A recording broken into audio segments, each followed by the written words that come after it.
हम लोग डरने वाले लोग नहीं हैं। जो लोग डरते हैं उनको धमकाया जाता है, वो उन्हीं के दल में शामिल हो जाते हैं या फिर उनको जेल भेजा जाता है। हम लोग लड़ने वाले लोग हैं, हम लोग जनता के साथ हैं, जनता के मुद्दों के साथ हैं। हार के डर से उन्होंने अपना आपा खो दिया है। बिल्कुल, उनका लगता है कि संतुलन बिगड़ गया है।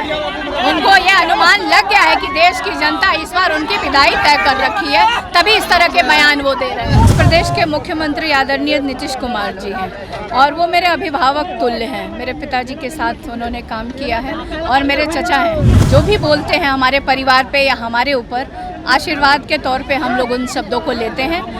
उन पे मुझे कुछ नहीं कहना है। नमस्कार, आप देख रहे हैं आरडी न्यूज़। मैं हूं योगेश चक्रवर्ती। हमारे साथ डॉक्टर मीसा भारती हैं। हम उनसे बात करते हैं। हम आपको बता दें कि हम मसौढ़ी में हैं और मसौढ़ी में मीसा भारती की जनसभा में जन सैलाब उमड़ा है। हमारे साथ डॉक्टर मीसा भारती हैं। हम आपको बता दें कि मसौढ़ी में मीसा भारती की जनसभा में जन सैलाब उमड़ा है। आइए इन्हीं से जान। मीसा जी, आप जहां जा रही हैं जन सैलाब उमड़ रहा है, क्या कहना चाहेंगी? देखिए, ये तो जनता का प्यार और आशीर्वाद मिल रहा है। जो तेजस्वी ने 17 महीनों में जो काम करके दिखाया है, बिहार के बेरोजगारों को 5 लाख सरकारी नौकरी देने का काम किया है, उसके प्रति उनका प्रेम और विश्वास दिखता है। और वहीं पे जो 10 वर्षों से डबल इंजन की सरकार ने जो बड़े बड़े वादे किए, प्रधानमंत्री से लेकर के इस बिहार प्रदेश के मुख्यमंत्री, उनके प्रति आक्रोश भी जनता के अंदर है। जी जी जी, जिस तरह से सीएम नीतीश लगातार आपके परिवार पे हमला कर रहे हैं, आज भी मैं उनके भाषण सुन रहा था। उन्होंने कई जगह आप लोगों पे कटाक्ष करते हैं, तो क्या कहेंगे?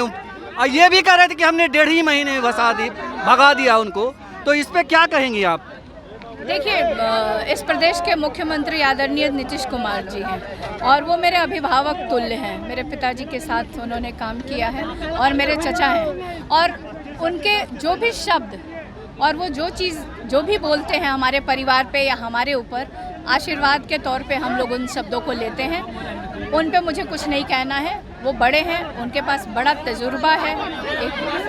2005 से वो इस प्रदेश के मुख्यमंत्री रहे हैं, तो उस पे तो मुझे कुछ नहीं कहना है। लेकिन मुख्यमंत्री जी को ज़रा अपने गठबंधन पे भी ध्यान देना चाहिए कि आखिर उस गठबंधन में भी परिवार के सदस्यों को टिकट मिला है। तो ये कोई मुद्दा नहीं है। मुद्दा इस देश का होना चाहिए। ये देश का चुनाव है और मुद्दा होना चाहिए बेरोजगारी, महंगाई, ये मुद्दा, गरीबी कम करना। और आप देखिए ना, प्रधानमंत्री जी बहुत गर्व से 56 इंच का सीना चौड़ा करके चुनावी सभा में और बहुत जगह ये कहते सुने गए हैं। देश की गणना भी हुई नहीं है। मुझे लगता है अनुमान जो मैं लगाती हूँ 140 करोड़ के करीब होगा।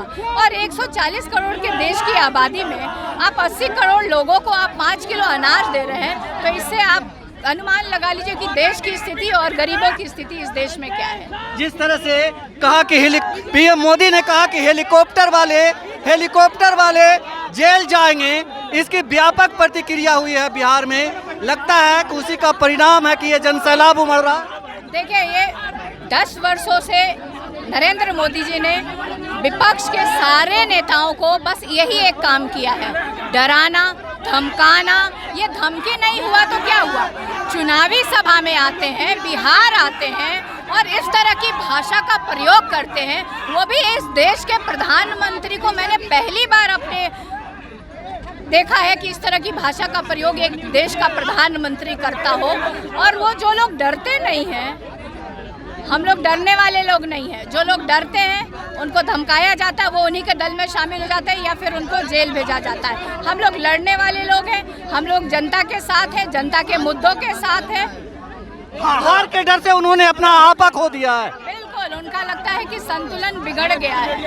उनको यह अनुमान लग गया है कि देश की जनता इस बार उनकी विदाई तय कर रखी है, तभी इस तरह के बयान वो दे रहे हैं। जी जी, आखिरी सवाल मैम, जिस तरह से सारण में जो कुछ हुआ उसका असर दिखेगा इस बार लास्ट फेज के चुनाव में?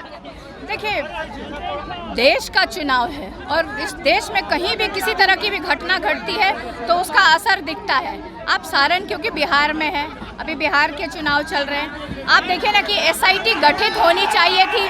जिन लोगों ने गोली चलाई, ना कि मेरे परिवार पे, सिक्योरिटी पे। मेरी बहन के ऊपर FIR किया गया, जबकि उसका कोई लेना देना नहीं है।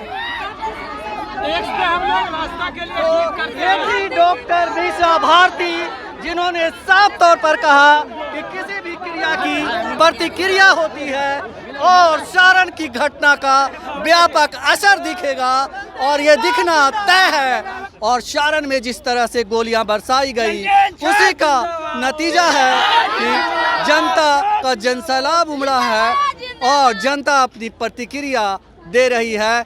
योगेश चक्रवर्ती, RAD न्यूज, मसौढ़ी।